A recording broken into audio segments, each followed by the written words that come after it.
Hey, I want to share my experience to potentially encourage other people. Do you sometimes wonder if you have an issue with drinking? I'm not here to condemn you. I'm here to give you a little bit of hope.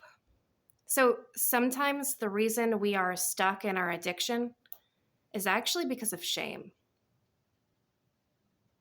Because if I had come to the realization that I had issue with drinking too much, my lack of self-worth couldn't actually handle it because in my head, I told myself, if I have this problem, that means I'm a bad person.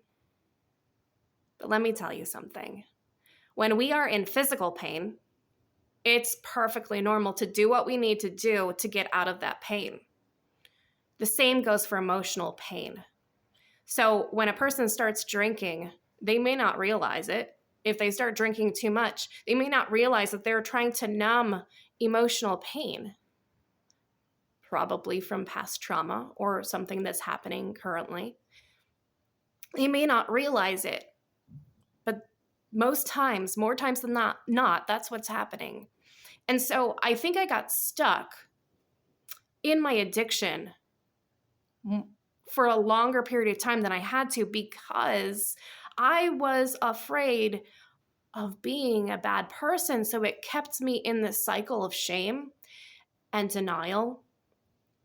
And it wasn't until I learned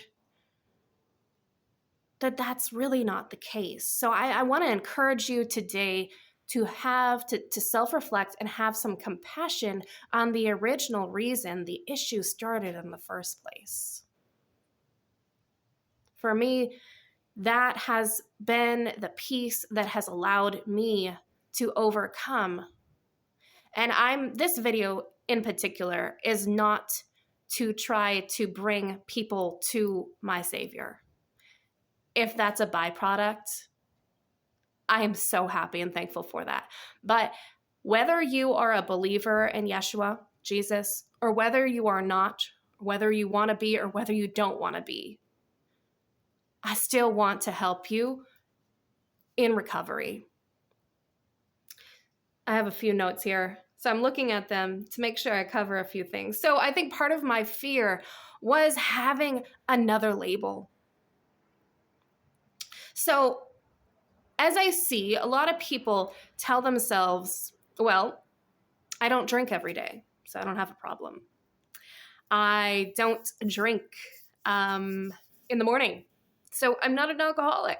Or I'm not abusing alcohol because I don't need to drink in the morning.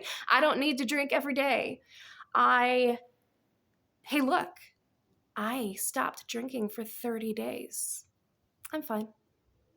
These are all the things that we do when it's so hard for us to face that we have an issue because of that shame. Throw that shame away. Throw it away. It keeps you stuck. I'm living proof. I stopped drinking alcohol 6 years ago, and every single time I say it, it makes me so happy. And that is because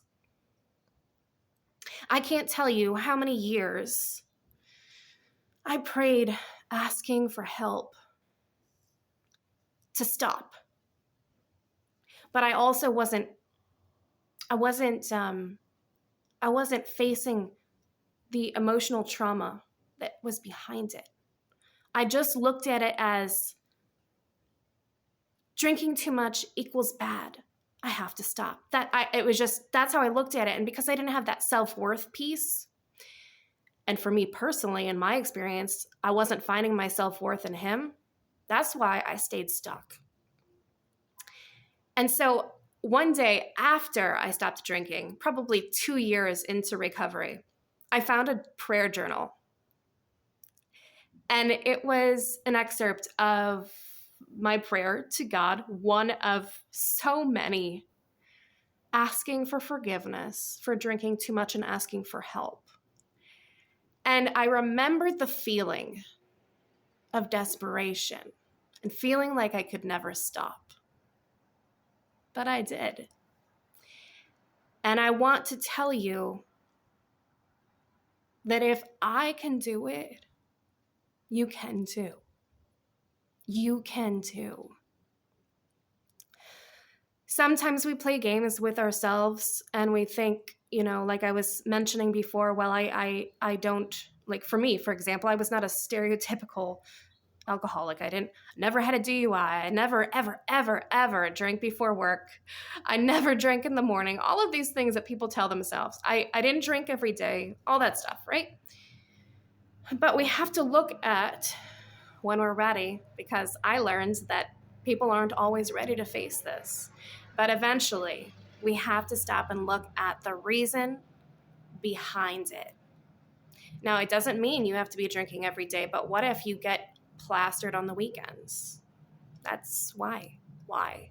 So, again, I don't say why in judgment. I say why with take a look at why you're trying to comfort yourself. Have empathy for that part of yourself and realize that it is possible. It is very, very possible for you to overcome this. But in order to do this, we have to start with looking at the why and having compassion for ourselves for the why. If you have any questions, I'm an open book. Reach out to me if you'd like. But I just wanted to share a little bit of hope. Thanks for listening.